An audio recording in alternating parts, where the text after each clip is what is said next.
Hey guys, just wanted to make an update video on Icy Shadow for high tier pushing and speed farming. I wasn't completely happy with how the last build turned out, so I wanted to go back, optimize it, and improve its weaknesses. Previously, the build was aimed more for early endgame, and if you tried to go into tier 70s and above with the setup, it wouldn't feel very good. It lacks survivability and boss damage, but I've gone back and fixed all of that. The build is now much more well-rounded and feels better overall. Also, Poison Dungeon Rogue is still in the works, still working on getting some gear pieces I need to get the build fully tested and functional, but you should expect that build in a few days. Until then, I want to at least give you guys a finalized version of Icy Shadow for Season 1.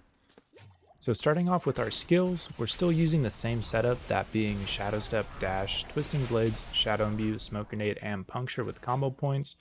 When it comes to tier 90s and above, you have to be super careful to not get caught, take advantage of your mobility to constantly reposition around the packs, and have your blades fly through them, freezing and working the pack down.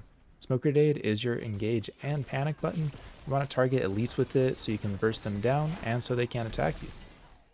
And onto our skill tree. And as normal, the link to the D4 Builds will be in the description below, where you can look at the gear, stat priorities, skill tree, and Paragon Board.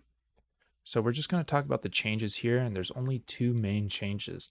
That being, we pick up Consuming Shadows to open up an offensive slot on our ring, so we do get rid of Umbral, which we'll talk about a little bit later. Then moving on, for our key masteries, we just have Momentum and Close Quarters. So you're going to use Momentum if you're doing about tier 70 and above, that's when I seem to need it. And then Close Quarters for tier 70 and below for that attack speed and that damage multiplier against crowd controlled enemies. Other than that, the skill tree stays the same. And onto our gear and aspect changes. The stat priority does stay the same, so we're just going to talk about the aspect changes, but here's a screenshot of what stats you're looking for on your gear. So starting off with our armor, we need to be more tanky, so on our helmet we're running cheats for the damage reduction against crowd control. This is super strong as we're constantly on top of our enemies and they're going to be crowd controlled, so we're going to have this up most of the time. The chestplate, I went ahead and put Aspect of Might here. We're constantly alternating between Puncture and Twisting Blades, so the 20% damage reduction will always be up. Gloves, we're still using Icy Alchemist.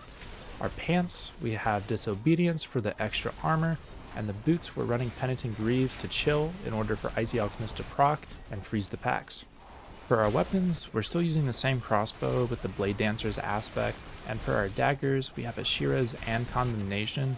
I tried swapping out Ashira's with a pretty decent sword with good rolls, but the damage didn't seem to be any better, and we had less attack speed and lucky hit chance. Condemnation is just best in slot here, the damage increase is just too great to give up for anything else. And lastly, the jewelry. On the amulet, I went ahead and put Frostbitten here. Not only does it give you a huge crit damage multiplier against frozen enemies, it also allows your smoke grenade to freeze. And before I said to either go for Frigid Finesse or Malice, ideally you want to get Frigid Finesse now because our goal is to stagger the boss, and Frigid Finesse gives you a bigger damage multi against them when they're staggered. Rings, we got rid of Umbrals and replaced it with Edgemaster. Because we now have Consuming Shadows, Umbral is a bit overkill here, so it's better to get some more damage in. The other ring, I'm still using Accelerating because I love the attack speed.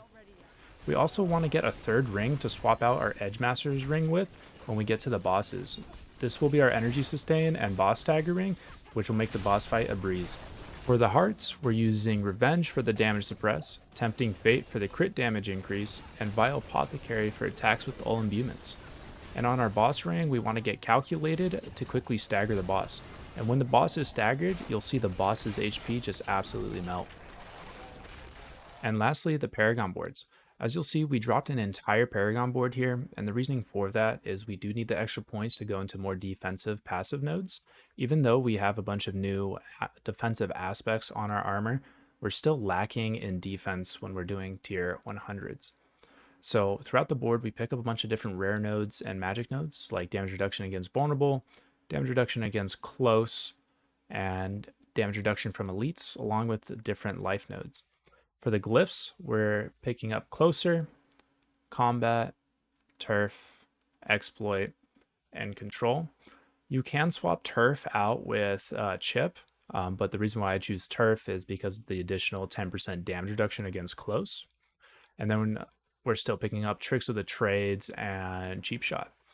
Other than that, the boards are the same, so it's pretty easy to swap over if you've been following the previous build. And that sums up this update on Icy Shadow. I hope you guys enjoyed this video, and as always, if you have any questions or improvements on the build, let me know in the comments below. As mentioned earlier, the Dungeon Edition of Poison Rogue is being put together. I'm hoping to have that build done and out within a few days. So leave this video a like and subscribe so you don't miss out on that build and builds to come. That's all for today. Remember to have fun and take care.